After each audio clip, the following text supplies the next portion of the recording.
Okay, this is our podcast on how mental health affects professional athletes. For this research proposal, we're going to discuss a number of different questions, methods, and values for our project. As we search for answers leading to mental health and professional athletic sports, we'll be asking the question of how has this treatment of athletes with mental health issues changed over time? How has mental health impacted the participation of particular sports, and what action can be taken to decrease the number of mental health issues within teams? We're going to be using news headlines and stories to gain an edge on everything professional, getting firsthand experience on athletes who have had these issues and how that has impacted them in their sport. We look forward to continuing this project. And David, yeah? So first, let's go around and talk about what each of us had an idea of what we were looking for when we started this. So Megan, if you want to go first, like when we first started this project back in September, what were you looking for to find, and what did you hope to achieve when you started this compared to where we are now? When I first started this, I definitely was interested in the whole idea of mental health in sports. As an athlete, I kind of see how mental health is kind of looked over and looked upon in athletes, because athletes are set to a higher standard in a way and are seen as mentally tough. But a lot of athletes actually struggle, so I just was interested in seeing the different ways that coaches go about mental health problems on their team, how they can improve it, and what people do wrong and what to avoid with mental health issues on teams. Yeah, I mean, that sounds about, I think, where we all were at that. I mean, what were you kind of looking for, Evan, when you started this project? For me, it was coming from a teaching standpoint, being a phys ed major. I would want to see how students respond to mental health, especially when they're playing sports. And I hopefully one day want to be a coach too, so I was trying to see the coaching aspect on how to coach students with mental health issues and better ways to do that, whether that be through different kinds of practices or stuff like that. So yeah, I'm also a physical education major, so that's also a good perspective on what to look at, because not only athletes, but this can be referred to as well in the classroom. Yeah.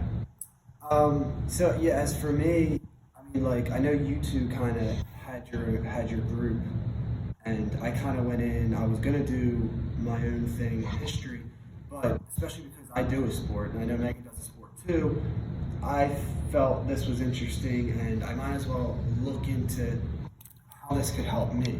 You know what I mean? Just as it could help, my teammates. So I think similar to what you guys were looking at, I found a lot of interesting things along the lines of for example, I think we did one of our annotations, just exercise on mental health, not just the negative effects, but the benefits. I think the benefits were a major thing that I went into, trying to look at the negatives, but I think the benefits really stuck out more the more and more I went into it. Yeah. And for me, during the annotations, the biggest thing that I found was how much COVID affected mental health in sports, and how being away from everyone and being isolated really had a big effect on not only sports players, but everybody in general. And then coming out of the pandemic and going back to participating in sports really increased mental health. It really got everybody to go outside. Even if you weren't on the sports team, I know a lot of people that were just going outside and just enjoying the fresh air and stuff like that from being isolated for so long. So that's how COVID really affected mental health, especially in sports. Yeah, and something that I found really interesting was kind of the difference between how mental health was seen years ago and how it has become what it is today. And I feel that obviously there are some people that still sweep this under the carpet, this topic, and kind of disregard it, but I feel that it is brought to more attention now for example, with like Simone Biles and Kevin Love sharing their stories and speaking out, there are obviously going to be haters towards it, but I think that it's spoken about and like a lot of people have more access to therapy, people to talk to, psychologists, so I think that the difference is pretty big relatively. Yeah, especially when you see like huge professional athletes, like you said, Simone Biles, even people like Michael Phelps coming out and speaking about their mental health. I think it paves a good way for the younger athletes to let them know that this isn't something that they're going through alone, and that even the most successful and prominent athletes in the world all struggle with mental health, and they all have their own problems. And even though they're getting paid millions and millions of dollars, they still have doubts about themselves and whether or not they can keep continuing and going on with their sport. Yeah, agreed. I mean, there are a lot of really good points there about what we found in this research, and we have a couple more questions to cover. One of them being, is there anything you think we missed? Like after we went through all of these and we started doing a lot of research, we really only did have a semester. The semester ended pretty quickly.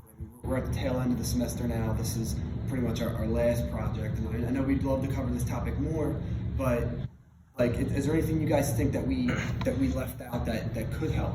Yeah, I think we could have gone more in depth into mental health in the past in sports, because I know it's become a lot more prominent now, how everybody's coming out and talking about their mental health. But the athletes of the past, in the 70s, 80s, and 90s, when there wasn't as much talk about it, and I know a lot of them were going through it, and how it really affected them, especially in sports like football, when there was less protection, like in the helmets and stuff, and now a lot of players are coming out with CTE and how that affects their mental health. I think we could have gone into that a little more in depth. I also think that we could have researched more kind of different ways that coaches can approach how to have their athletes speak up about this, because obviously as an athlete I know that I would be embarrassed to step up and talk about my mental health to someone, just because I don't want to be seen as the odd man out or the weak person. But I just think we could have went over ways to make it seen as like less of a bad thing but a positive and a normal thing. Yeah, I mean, I know that's a good point, and something else I'd like to touch on is something that I'm not going to say that we left out because it wasn't part of what we were supposed to do, but we kind of focused on a pro athlete standard when we could have gone, semester over semester over any age group. So I think mental health affects different people in various and different age groups where, a lot of things that we talked about, pro athletes, okay, they can come out and they can speak, but what about younger kids who, might only be able to go to their parents, or what are their parents going to say? So I think that's another thing that we did not touch on that we could have in the future if we had more time. Yeah, it's actually. And then let's move on to another question. So how has this helped us personally? So like benefits, like after we did this research, how does each one of you, how does this help you personally? I know for me, I run track and field, so personally it just brought to mind, not that I have mental health problems, but it kind of showed me that I could, but what to watch out for teammates. So I know Evan, I know you might not play sport currently, but how would this benefit you? Yeah, I would say basically like what I said before about how I'm going to be a teacher in the future and working with kids every day, and especially being a phys ed teacher and showing them different sports. I'll definitely know, like you said, what to look out for now and know what to steer clear from, and especially if I'm teaching high school, that's a big age where kids are going through a lot of changes and seeing a lot of mental health issues going around. So I'll definitely need to know what to do and how to approach it. Yeah, I think it's just becoming more aware and kind of making yourself notice that everyone can be struggling, and obviously in sports you have highs and lows. There are going to be good and bad days, and you just have to remember that you're not alone. There are people to talk to about your problems, whether it's on the field, in the classroom, at home. There's always someone to reach out to, so that's something that I took away, that I'm not alone and that there's always someone to go to. And then lastly, let's quickly touch on the thing of what out of all of our researches, what out of all of the things that I know we researched, but like out of all of the ways we researched this topic, what did we each find like most useful out of each one of the things that we like? What would be like the articles? What did we like about it? I personally found the articles that were the most useful, just because reading other people's stories probably helped me the most. Just because I related to some of them in a way, or I can name a teammate that related to them. So.